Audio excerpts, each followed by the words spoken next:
Okay, good evening, everyone. Welcome to the Omega Files. I'm your host, Dr. Freedom, and tonight we've gathered to sit down, have a little talk about another show, about another superhero that just happens to be in New York that has hit Netflix called Jessica Jones. In a word, wounded. I'm not kidding. This woman is completely off the rails. Ooh, and heck, she drinks more than half a dozen Scotsmen can on any day of the week. But let's let the others get into it. Let's get hey there, hi there, ho there's from everybody. Let's start with William. Hey now, how you doing, everybody? Okay, Beefhead. Yes, hello, and recommend not to play the Jessica Jones drinking game because it will seriously mess you up. I think there's like 5 people on the planet whose livers could survive. Yeah, maybe. Okay, AJ. Hello from down under. Okay, Phillip. Good evening. All right, Lady Neo. Hello. And Tim is otherwise occupied operating a cigarette and other valuable merchandise dispensing depot. So we're going to let him come in when he's ready. All right. So, like I said, in a word, this is obviously, someone who used to be some type of, superhuman, super being who had something terrible we're going to discuss happen to her. Don't worry. Yeah, spoiler alert, by the way, if you aren't, got cued into that by now. And is trying to rebuild her life as a private investigator and drinks more than half a dozen. Well, actually, no, let's say just about all the fish in the Atlantic. Okay. So let's start with opening thoughts. Since Texas Tim's back with us, let's go ahead and have him start. Well, I don't normally like superhero type kind of shows. It's not that I don't like them. I think they're cool, but I'm just kind of jaded with them. It's just there's so many of them now and so many movies and whatnot. But whenever I saw the trailer for this, I immediately kind of liked what I saw and wanted to see it because it looked more like a mystery or a Crime drama. kind of program. Yeah, kind of not really a crime drama, but like a Noir. suspense. Yeah, noir kind of thing, which I thought was cool, and that's why I actually enjoyed it because it was less about flying around in a cape or anything, but it was more about trying to figure out what her deal was. Because I mean, like you said, she knocks the whiskey back all day long, and she can because she's got super strength. It doesn't knock her out or anything, and she's got something going on that we, along with her, the audience has to figure out why she does. I mean, because she's missing part of her memory. She's slightly amnesiac. And you get little clues each episode as the story builds up. And I really enjoyed that about it. Okay. Let's move on to Lady Neo. Let's see. It's got your drama. You got your raunchy. You got your violence. Dark. Is it darker than Daredevil? Sorry, I have to compare it to it because, technically they're both in Hell's Kitchen. So, is it darker? Yeah, I have to say it's darker than him. I mean, it makes Daredevil look like Power Rangers. Oh, my goodness. So, overall, it was a decent watch. I'm not into that whole naughty stuff, even though I did look at another show with that in it. But take that out of it, the darkness, the violence, it's a pretty decent watch. Okay, Phillip. I never heard of her before this show came out. And because it's in the same stable as Neo says Daredevil, and in the same actual county, Devil's Hell's Kitchen, I gave it a go. I kind of liked it to the point where it dealt with dark themes in the sense that what she's going through was done by a man against her will. So for her to go back into it to try and end this man's reign of terror, and actually did end his reign, I thought I had to carry on watching it, and each episode did bring something new to the whole story. So yeah, I did enjoy it, and I do recommend it. All right, AJ. Yeah, I didn't really know much about Jessica Jones either. I wouldn't call it a superhero show. I'd call it more of a detective show, which it sort of really is. She's a private eye. So I wish they sort of expanded on her powers a bit more. Apparently she can fly in the comic books, so they should show certain things like that. But other than all, it's dark, but not as dark as Daredevil. I mean, like, you got things like I'm going to say the word mind rape and whatnot with the whole power that Tennant's character has, but it's not as dark as Daredevil was, like beating on people in dark alleys and probably even close to killing them. So, it's dark on the psychological level. You think about it. Yeah, but that's what I mean. Like they're both dark in their own way, but not one is darker than the other. They're sort of equal. Yeah. Okay, Beefhead. It's immensely powerful. Like Tim says, yeah, it's someone who's running away from something. It's a second tier Marvel character, and the popularity of this is phenomenal.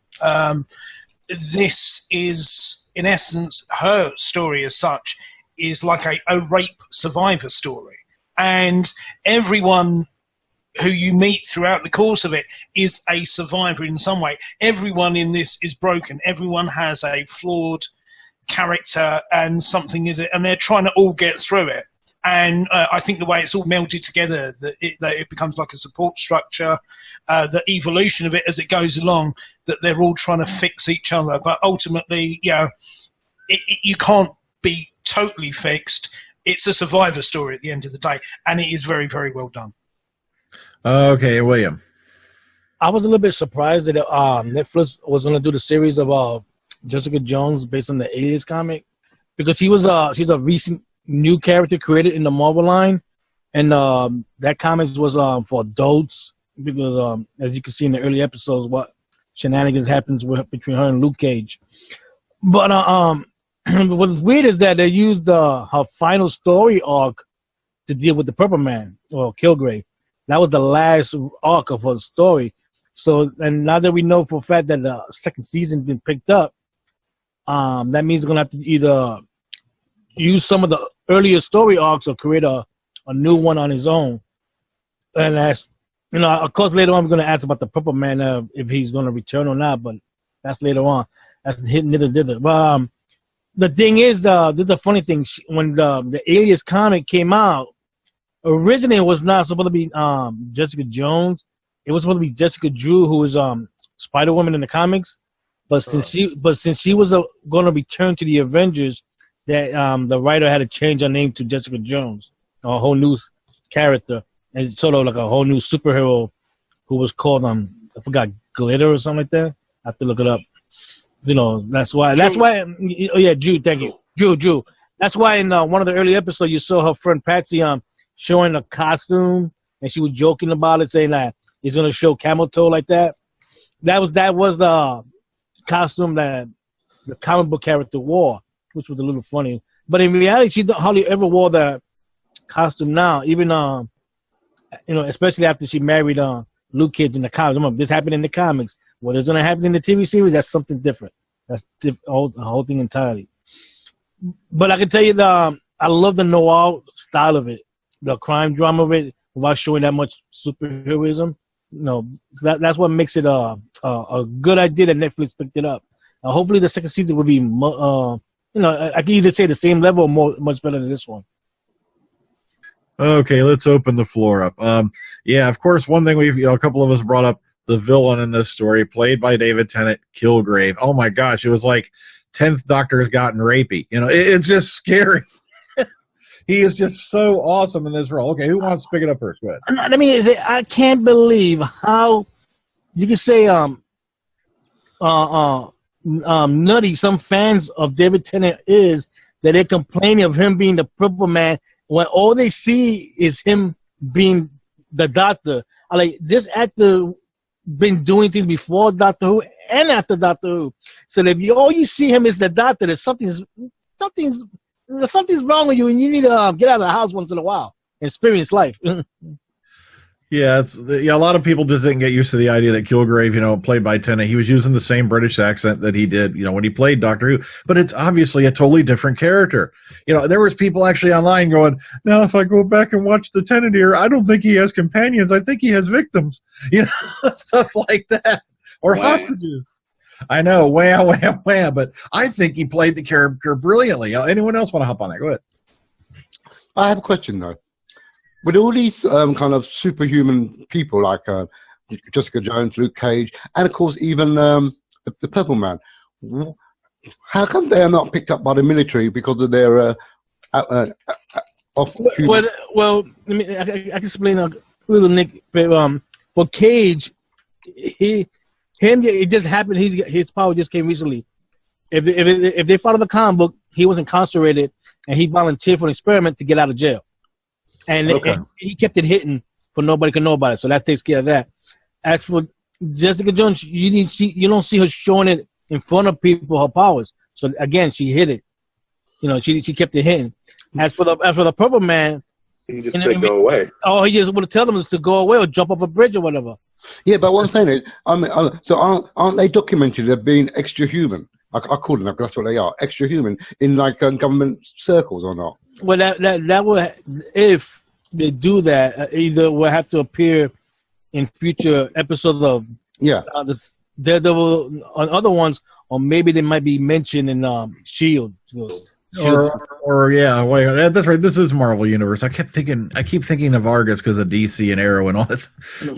Shield. She will probably have files on them and keep it hidden. Well, also remember at this time, this is just after they even mention this in the series. This is after the big invasion that happens in the Avengers. So Shield is still a mess, especially after the second movie, where Shield's been basically shattered. So they've got other problems right now. Plus, Luke Cage even mentions, if I remember right, when he was when they were leaving and his bar exploded, that the bar was under someone else's name. His wife's name. Oh. He'd been keeping a low profile. It was his late wife's name. Yeah. So I think you have to give massive props to David Tennant.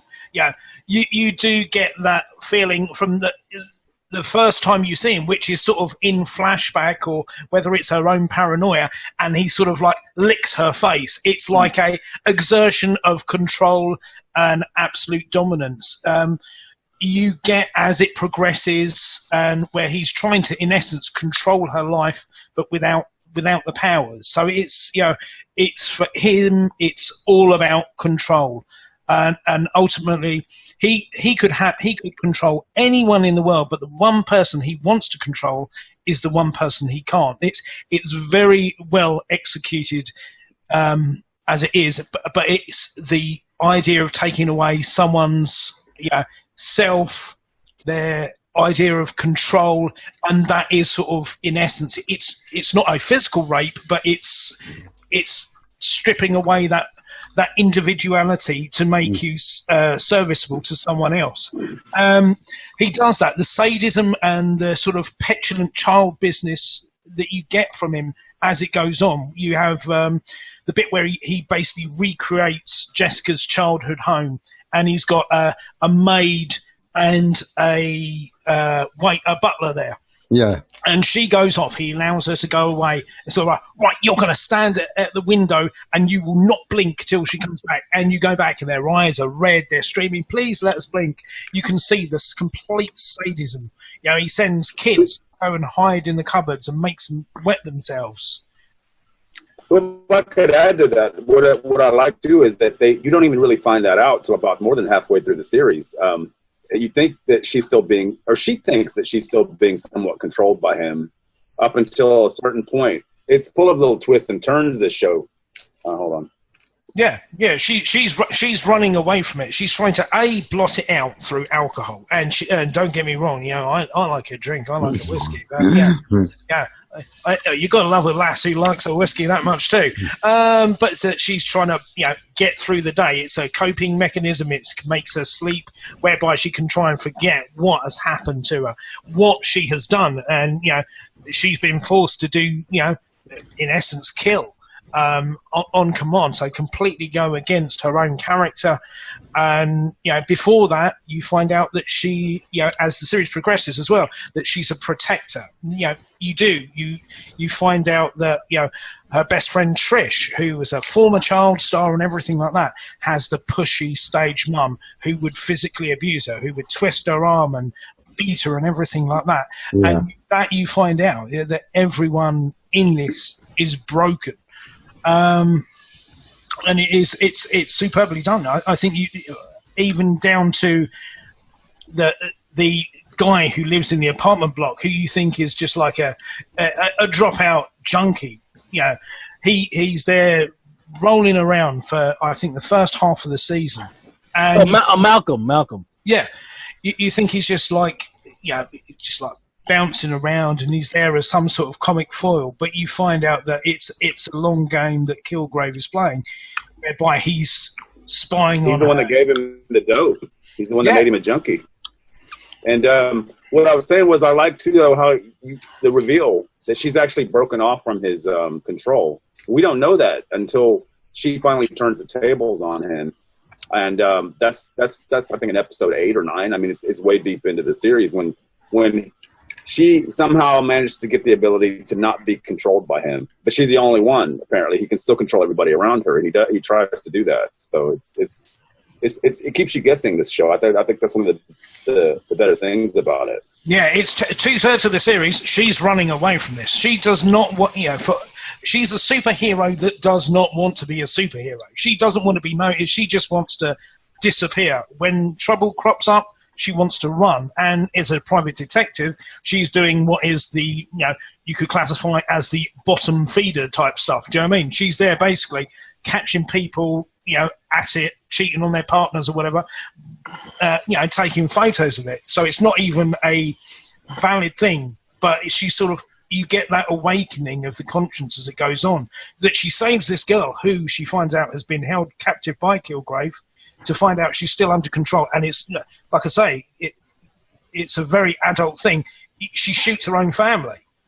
That's weird. That's weird because that shows to Jessica that Kilgrave was still alive, because she thought he died when he got hit with the bus. Yeah. She thought he died, that he was dead. So until that girl who was kidnapped continue her program of killing her parents, that's when she realized that he was still alive. And then later on, she realized when he showed up in the police station and controlled all those cops that almost made them kill themselves. Yeah. Also, trivia fact, originally her friend for this series was originally going to be Carol Danvers. A lot of people know as Captain Marvel and Miss Marvel. Oh. But what happened was, since they're talking about actually doing the movies for it, that's why they decided to make, Trish, that particular character. Kind of which is weird because Patsy Walker is a comic book character that existed in the 50s in the teenage comic books.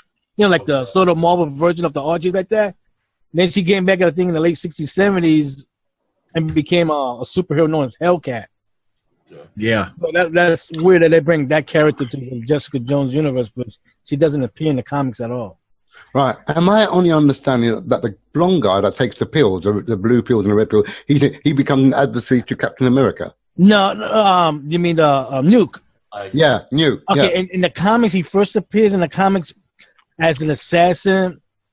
And he already taking the pills, those pills. Mm-hmm. He's an assassin in the Daredevil story arc when the Kingpin finds out Daredevil's identity. So he sends Nuke to kill Matt Murdock. Okay. Yeah, he was kind of also based. Was that the same character who had the American flag tattooed on his face? That's him. That's Nuke. That's Nuke. Okay. Yeah. All right. That's hearing about that somewhere. That's him. Yeah. So he's based on that character. Yeah, he was like a completely deranged Captain America. That's he saw himself as a patriot and all that, but he was just a nut job. He was just a nut. He was a nut and need pills to enhance his strength and not feel pain or stuff like that. Yeah. Okay. Also, Rosario Dawson's character from Daredevil. I was really nice to see that pop up because it kind of ties the two series together with them being so close. Plus, of course, the mentions of the big green guy and the flag waver. Yeah. I got a kick out of that. I like what she says. I run into a lot of special. Do you know what I mean? That's something I think she said. Yeah. Yeah, that's funny when that couple was going to try to trap her and kill her, but they're blaming her for what happened to New York City. She said, "I got 100 friends that will back me up." So just put fear in them. Yeah. But it kind of makes you wonder who else is going to maybe show up, because you never know, because of the Marvel Universe getting so popular. You got all these second-tier characters, all these characters who aren't part, kind of like they're the mystery men of the Marvel Universe that are popping up from everywhere. That's what I like about it, because you never know who's going to show up next. Okay. Who wants to take it up next, Whit? One thing I will say is that it's you may not instantly recognize her, but Trish's mum is Rebecca De Mornay as well. And she comes across as you haven't seen her generally in films for a long time, but she's brilliant as the callous bitch that is the mum, to be honest with you. And also one of those ones who's I think leading into the series too, has all the paperwork and got dirt on everyone because she was just this pushy stage mum who wants in essence to get as much out of her kid to profit and further her own agenda. So she gets all the dirt on everyone, which hopefully is going to lead into the agency that is to do with Kilgrave, Jessica herself, and potentially Nuke as well. That's going to be really good going forward. But she was absolutely stellar. Just the few moments that she had on screen were dynamite. I didn't recognize her. Yeah, I didn't recognize her. I didn't either at first. I was like, oh my gosh, that's Rebecca De Mornay. Because I remember, What, Risky Business and Hand Up the Cradle? Yeah. You can take those. Yeah, I want to take those.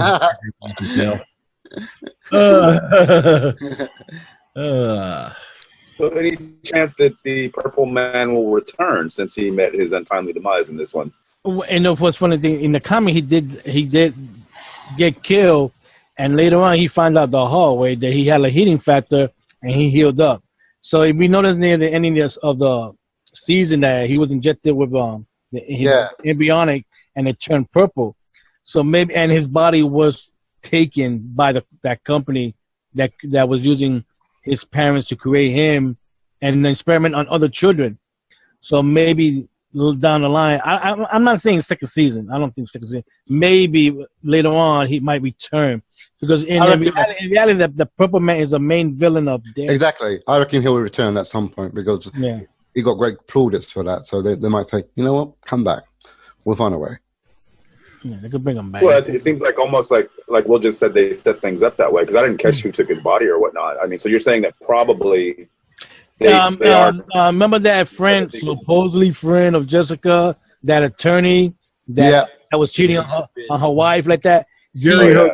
She called the company to take his body. Yeah, she was a male character in the comic book. That's right. Yeah. And they made her a lesbian. I don't have a problem with that. Carrie-Anne Moss was superb because not only that is she's a hard-faced lawyer who's basically out for her own means as well. She's cheating on her wife, and then her wife is trying to basically twist the knife. So she's out for herself. So she screws over everyone. I did like the torture of Miss Moss with the glass. The Death of 1,000 Cuts. Yeah, that was superb. I thought she deserved it, man. The way she was, I thought you deserve every cut you get. Oh, I know. She was just a cold-hearted bitch, wasn't she? Yeah, man. Ooh. Plus, we find out, she's the one who grabbed, Kilgrave's, wanted to get Kilgrave's powers, thinking she can get it to the embryo of the. Yeah. Oh God! It's like, come on, how mean can you be? Oh man. She wants to use it to control the board and her law firm and all that. Mm-hmm. Yeah. Sorry, Tim. No, go on. I was going to ask the question: were his powers a result of the experimentation done on him when he was a child by his parents, or is there something that we don't know? You mean the comics or in the TV series? Either way. The comics is a result of him. He got hit with something radioactive. That's the comic. In the TV series, his parents was experimenting on him. That's how come Jessica found those videotapes with all those kids being experimented on, and he was one of them. And then his power came out that he sent them away like that. So in a way, it's his parents' fault because they used him as a guinea pig, and they didn't raise him right to give him morals. So that's why he did what he did. Why he grew up and did all that to everybody. Yeah, because what was it? He had some kind of illness, and they thought they could cure it, and they basically used him as a guinea pig, and and oh gosh, he just went totally freaking bizarro nuts. Yeah, and that's it. The one thing I have liked about not just Daredevil, but this perhaps more than Daredevil is the brutality of what they show on screen. This is not necessarily directed at your kids and everything like that. This is really in your face. bit where the video that you see where the kid is being experimented on is really, you can see the traumatic aspect to it along with everything else. It's, you know, it is full on in your face. Yeah, that's why Luke Cage's wife was killed, because she was the one that had to film all that. She had to film, which is weird because now that he has the video tonight, where he go in his series searching for the other kids, or that will be used as a plot for her second season. So that's something we got to wait for Luke Cage to come out in November. You know what else really creeped me out about this whole series? Her other set of neighbors, the brother sister. Oh man. Yeah, the weirdos. Yeah, the twins. They were twins. He orders a lot from Amazon, like someone else that we might know. Right. Always waiting on a postman. Yeah, they were just downright creepy because I didn't really want to know what was really going on between those guys. I know. I kept thinking they were. No, never mind. I must go. But I must confess, I mean, I wasn't that familiar with Kristen Ritter anyway. I didn't watch Breaking Bad, although I hear it's very good. But she was excellent throughout it. And the guy that played Luke Cage was superb. I like the idea that when you first meet him, he is... You don't even get the idea that he's... has any sort of powers, whatever. And he's very much the reluctant hero. Yeah, there's the bit where the first bar fight kicks off, and he just looks completely bored. There's these guys just like swinging at him. It's like, I'm not really into this whatsoever. And then you see the bit where the bottle, they're going to stab him in the neck, and the bottle just shatters off. To be honest with you, he's tremendous, and as the series it does, everything with every single character develops as this series goes on, and exactly. That's what's really good about it, is that you don't know anything, and yet you learn something every episode about the characters, and you find out something like that. Like, I mean, you're like, okay, why is that now? In other words, it's a mystery that unfolds slowly over the first, I'd say, 4 or 5, 6 episodes, and it only really kicks into gear, I'm guessing, when she goes proactive, right, instead of being reactive. Yeah, I agree with that. Yeah, and even then, she has a down. She falls back, and then she comes back again. So there's no. Oh, she had me fooled when that episode, and she's like, okay, I'll be your what do you call it? Your helper, or your I'll help you become a good man, and blah blah blah. She had me fooled, because then all of a sudden, boom, she throws him into that wet room. And starts torturing him and stuff. So, I mean, it was like, wow, what a switch. I mean, that's what I mean. They keep you guessing the whole series. Luckily, he had backup for that security team that rescued him. Yeah. He got a backup plan. That's what saved his neck a couple of times. Yeah, that's it. He is.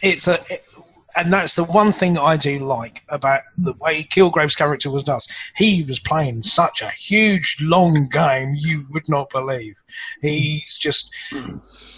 You get that feeling of the obsessive, which he completely is. Like I said before, he could do anything. He has, in essence, the ultimate superpower. And what's funny, he was smart enough that not to get himself noticed. Notice he actually gambled, even though we know he cheated using his power. He made the money, then he went over to what Jessica's childhood house was, and he bought it. But he didn't want to draw attention from other people that he legally bought it. Even though he gave the guy 48 hours to get everything out of the house. So, he didn't want to draw attention, but and there's dark humor with that as well. If anything, he's the only guy who does give you any comedy, but it is a very, very black humor, because he says, you managed to do it with the house, and the wife said, shut up, you're boring me now, go away. And that's something we know of old that David Tennant can do comedy, but it's very dark, and I'm glad. I think only someone who it's a British sensibility, which he does work well with that, I think. But he does. He has the ultimate superpower. He has the ultimate superpower. Could go anywhere, do anything, have anything he wants. But it's not. It's all fixated and obsessive. That's his downfall, isn't it? Because he can't control her anymore. She's figured out some way to get around it, and that's what's driving him crazy, because he's not going to have that. He's never been told no, so he's going to just keep, and you know what? If he had just left her alone, and she forgot about him, which she had when the series starts, pretty much, she'd have like flashbacks or whatnot. Then he wouldn't have come to that. He could still be going around doing whatever he wants, picking up whoever he wants. Anything he wants, yeah. Oh, I'm sorry. This is an adult show. Having sex with whoever he wants. The thing about I meant like messing with their lives, their heads, doing all that stuff. So. Yeah, I know what you mean. Yeah. Stealing their money, stealing their property, everything like that. All right, go on ahead, AJ. You were about to make a point there. Sorry, I was going to say, the thing about her getting over the fact of his powers, I reckon he used his powers so much on her that she eventually became immune to it. She no longer could be controlled anymore. Yeah. Well, yeah, I did like that explanation as well. It wasn't something in the Mystic. It was in essence, it's a virus. So in essence, she sort of built up her tolerance and or immunity to it. Yeah, because of being exposed to whatever gave her the superpowers, might have helped her immune system. Because you notice the Malcolm character became a drug addict. He'd been exposed to him a long time too, but he didn't develop an immune for him. Okay. Her powers are somewhat quandary at some points. You see that she's able to punch through walls and jump heights and all that. You know, superhero stuff. But when she gets hit, then she gets hit. She gets punched in the face or hit around the head with something, and she passes out and stuff like that. It doesn't equate to me how a superpower doesn't. But she has strength, but I don't think she has invulnerability. Yeah. Like Luke Cage has invulnerability and strength. Okay. Gets hit, you don't feel it. That makes sense then. So she has great physical strength. She has like a jumping, like almost semi-limited flight ability, but she's not invulnerable. And that's one thing I kind of liked about it also, because immortal, super, unhurtable characters are boring. Yes, especially the one with the S in his chest. Man, he's a boring character. I like him. He is a boring character, man. Until like maybe 5 to 10 years ago, he had no villains that was up to his level to face him, except for Brainiac, and that was it. Mm. Well, she heals very quickly too, right? Doesn't she? And plus the fact that she can just chug whiskey all day and not really pass out. She heals, but not as say Wolverine heal. But she doesn't come to chug him down because she doesn't get drunk or It takes a lot to get that buzz. She's not gonna lose the liver. For her, it just takes the edge off, like a lot of people say it does. So, you know what I mean? It's just like she can get away with it. Hey, don't get me wrong. I looked at the bottles and said, "Yeah, I've had that one, and everything like that." I go, that's nice. Yeah, she had more bottle than she had clothes in her house, man. Like, wow. Plus, the frightening part was also when they went back into Kilgrave's past, and they showed all the things that they did to him in this, back in the past on the TV series. You almost kind of felt sorry for him there for a little bit. No. You did? I did. A little bit, because he was a child. You could see how he got warped that way. He was a result of his upbringing. Neil. Go ahead, Neil. I know you're going to say something. It's like you do, and I'm going to have to compare this. I'm going to compare this again, because if you want to do, I'm going to compare it to Fisk, okay? And you know his backstory and how he felt what he did, what he feels is right, and you kind of feel for him. Yeah, you do, but you got to realize, what you're doing, what he thinks he's doing is right is not right. His backstory, Kilgrave's backstory, you feel for him, but then you're just a spoiled brat with a gift that if I just punched you in the throat, I would be okay. That's what she does at a point there. But remember, when Wilson Fisk was a child, he witnessed his mother being abused, and he got abused himself. So that built up the way he is. But the Kilgrave, on the other, all he was experimenting on. Of course, he experienced a lot of pain. But instead of letting himself grow up and mature with his parents like that, he just kept using his power to have whatever he wanted on any whim. anytime he wanted to. But you know what? If you had that power yourself, wouldn't you act the same way? If you Exactly. You know, and that's probably his power became so intoxicating that he got what he wanted. He didn't care about the consequences of it. You see, what I loved about Kilgrave was the fact that it was a study in the old saying, "Absolute power corrupts absolutely." Yeah. You know, because what would you do if you had that kind of power? You know, it actually frightened me to think about it. You know, what if I had that power? Would I abuse it like that? You know, it's just frightening. You know. But okay. Also, how many people here though, when we got all the way towards the end, and they have the standoff at the boat, and he makes Jessica's playing like she is under the influence of his power again. And he makes her smile. How many here had the same reaction as when Wednesday Addams smiled and when Addams went? Yeah, that was a shock to see her smile for the first time. I was still like, whoa. I know, it shocked the piss out of me because you're so used to seeing this woman broken, damaged, miserable, drunk, and whatever. And finally, you're like, what the hell? And that's it. She doesn't give a crap about herself. She doesn't give a crap about her apartment. She doesn't even fix the door, to be honest. I know. Yeah, well, she did one time. And they broke it. Yeah. She should never smile. She shouldn't. But I can't believe Kilgrave didn't see through her a deceit of getting close to him. He was too infatuated with her to see what she was up to. Yeah, but even so, man, he should have seen that coming. That tells you right there that he was so certain that his powers couldn't be corrupt, broken. Broken. That, and especially at that point, he had already had the up the ante because he had got the stem cells and everything like that, and pumped himself full of more juice to make himself extra powerful. He thought that gave him the edge that he needed, I suppose, isn't it? I mean, he had Trish, and he was making all the other people around him beat each other up. Yeah. Beat each other to death. Yeah, to death. In a way, I saw it as a kind of a weak resolution to him, but in a slight way. I thought, the way that he was dispatched, basically. But that's why I would almost agree with Phil on that point because it is in a show that's like 90% build up. You get to that last scene and that's it. It's just she breaks his neck, and I don't want to use the word anticlimactic because I do think it was a very good, very well made series. It kept me interested the whole time. I couldn't wait to see what happened next. I actually thought when she broke his neck that he was gonna walk to the pier and fall off it, and we wasn't gonna see him no more. So that would have been like, is he dead? His neck is broken, but since he hit the floor, we had to wait to find out what Jessica's friend, the attorney, did call That's what I'm saying, though. Since you pointed that out a while ago, I think when he does return, then it's just going to be like, okay, game on again.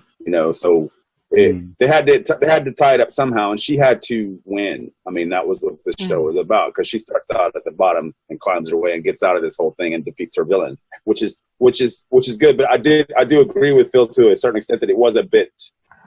I don't want to say disappointing either. It just was like, oh, is that it? Okay, a quick fix. Yeah. Yeah, they had to do that. But like I said, it could be set up for series 2. You never know. Exactly. Yeah. Like Will says, there's an opportunity window there that he could regenerate and come back. I don't mean regenerate. Heal up. He's playing Kilgrave. He's not playing the Doctor. You know what I mean? I mean the reconstruct himself in a sense. But that opens another thing. So for you, Will, when they do bring her back in season 2, what else can she be doing against such? So one of the first story arc had her finding out about Captain America, helping Captain America find a government conspiracy.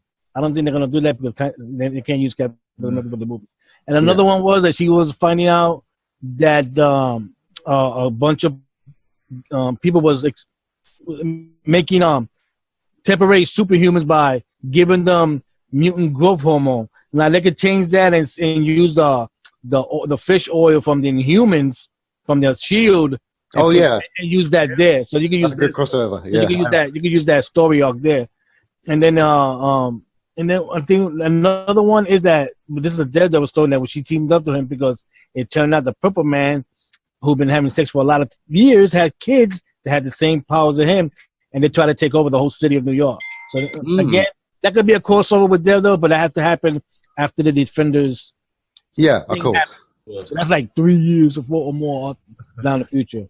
No, Phillip said that a minute ago, and the first thing that popped in my head, playing the role of Kilgrave in Series 2 of Jessica Jones will be Matt Smith. No.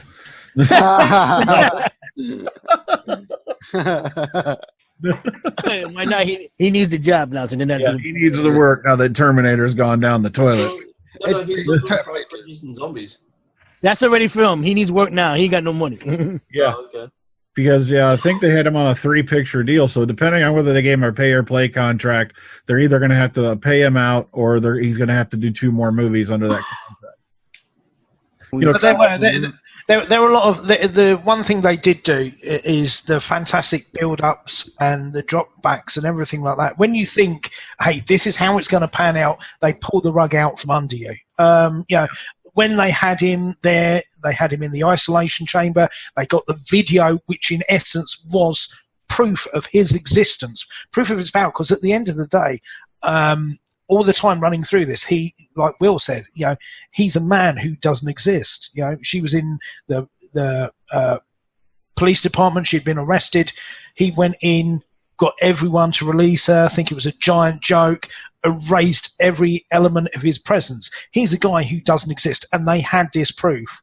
And it wasn't Kilgrave that got rid of it. It's because the police detective, who we find out is going to be Nuke and everything like that, destroys it, and he torches the place and kills the police detective, who we think is going to be the sort of Ben Ulrich, the saving grace and everything like that of that. So it's quite good that you get that. You still get the rug pull even right to the very end as well. That's the one little nitpick I got to deal with Netflix. That this is the second black character that got killed off in the damn. I did think that too. I'm like, wow, man, twice in no match in a row. I know in story plot it was good, but then you got to do it to the black dude. Give me a break. Yeah, that was Will Simpson. That's right. But on the other hand, you could say that Junkie guy goes on a character growth arc, because by the end of the series, he wants to be her friend and help her out. So I mean, he was going to become a social worker. I think originally was his ambition. Then the drugs came in. Then he sort of becomes a support group. And also he becomes infatuated with Jessica. To be honest with you, to a certain degree.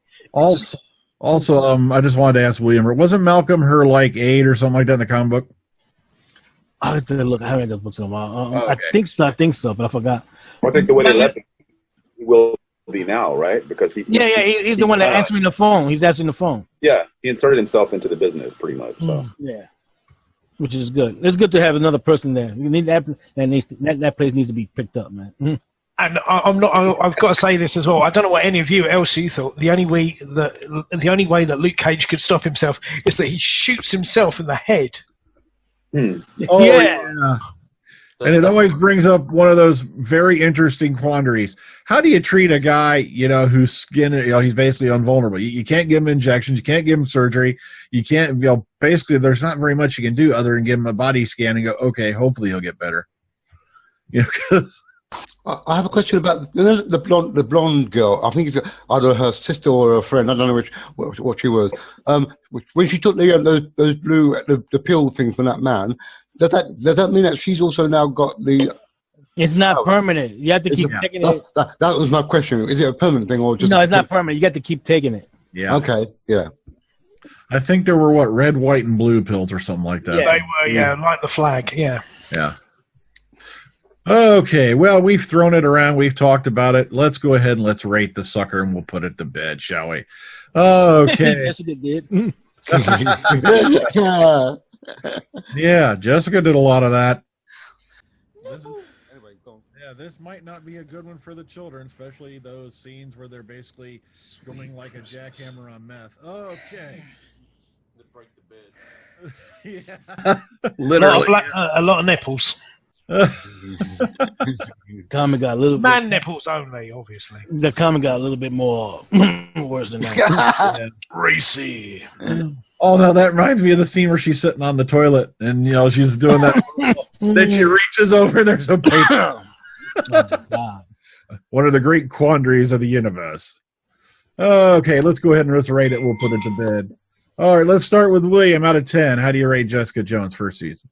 I give it a 9 out of 10. I beg that the second season does equal or better than it. All right, Beef. I didn't know how this was going to work out, and it definitely benefits from binge watching and everything like that. I think it's a definitely 9. I don't want to say 10 because I hope that there will be something that will come along from this that will be better. But it is huge and amazingly emotionally driven. If you look at how all the characters are, this could not work as a 2-hour movie. And this is the beauty of Netflix and what they've done. And they've taken what are second-tier characters. They've made it into a 12-hour movie. And that's what makes it work. It would not work in any other format, and it is brilliantly done. This is all character. The powers to this are secondary. It's all about the people, their stories, their journey, what has happened to them. They're all broken and trying to fix each other in the hope that they band together. They can't. It's a survivor story for everyone involved, and it's amazingly, amazingly done. If you haven't watched it, you know, why are you watching this? Go watch it now, man. Okay, Lady Neo. Let's see. I'm going to give it a 7.5 out of 10. It was very decent to watch. Like I said, you know, there are my little quirks and little quips about it, but it's a decent watch. Would I watch it again? Maybe. But I would probably watch Daredevil first. All right, Phillip, go ahead. Yeah, the Crimson Wishing Fist. I'm gonna give it a subconscious 9, but I'm gonna give it a public 8, purely because it was something new that I never watched before, and I loved it. And as Beef said, it has all that human intricacies about it. And you know what, Kilgrave, he might have been a villain, but you love to hate him, and that's what was good about it for me. The show, Kilgrave, played by David Tennant. So yeah, it gets an 8 for me. Plus, all those Doctor Who fans can just put this in, close their eyes, and imagine it's the Valyard. Yeah. Okay. Licking their face. Okay, AJ. Okay, I'm going to give this a 9.5 out of 10 for the series and a 10 out of 10 for the David Tennant saying, "Kick the ball, you ginger twats!" Okay, Texas Tim, out of 10, how do you rate it? I'm going to give it also a 9.5 because I knew little or nothing about it going into it, and I really enjoyed it. There were only a couple of subplots that I found a little bit tiresome, but again, you've got 13 hours to kill, so you know it's not going to all be gravy. So yeah, I'll give it a 9.5. I thought I was really impressed with what I got. So yeah, I'm going to give it a 9 myself because I really, really enjoyed it. I didn't even know this character existed. Not until I heard the announcement that Marvel was putting this out, and then I started doing a little reading here and there. And I have to admit, I was very impressed. It was a very good, hero's journey where she's coming out of this fall back, trying to reclaim herself, and then of course smiting the guy who put her, down in the first place. Well, could you call it a smiting? She just went, But, so. I do. I have to give this one a 9. I really enjoyed it. I'm really looking forward to series 2, but in a sense, I'm hoping that Kilgrave doesn't come back.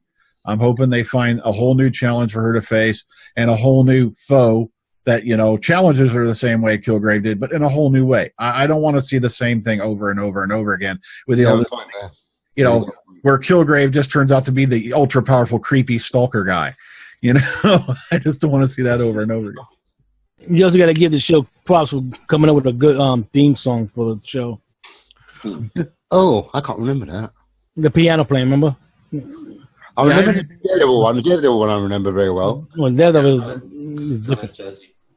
But the good news is, we aren't too far now from Daredevil coming back with Series 2. We got all kinds of other stuff that's in the works. Well, Luke Cage comes out in the fall, and next year will be Iron Fist, Jessica Jones 2, and then Defenders. Yeah. Also, there's all the Defenders first, and then Jessica Jones, and then the Punisher. Yeah, they're talking about doing a Punisher too, and it's like I'm really hoping John Bernthal pulls it off pretty well. He did do the Insane Guy as long as they don't have the Punisher doing this a whole lot. Okay. Yeah, and they're not going to have White Boot Punisher as well, which is yeah. They're going to leave the white boots out. Yeah, leave those white boots back in the 70s where they belong, damn it. Okay, guys. Well, next week we're going to go back to doing another Big Finish audio. We're going to talk about The Diary of River Song. Ooh, spoilers. Next week. Now, I was thinking about doing a switch. I said, screw it. I'm going to stick with some Big Finish audios because there's a lot of them I've listened to that I really love. After Diary of River Song, we're going to have a little trip with Jago and Lightfoot and Strax. I listened to that last night. Oh, man. So write your notes down. Yeah, we're going to have a little talk about that as well because I really love that grouping. I can't wait to sit down and talk with you guys about it because I really love that adventure. So, well, until next week, we'll see you all in the Diary River Song. Take care. Sweet Christmas. Yes. Yeah, sweet Christmas.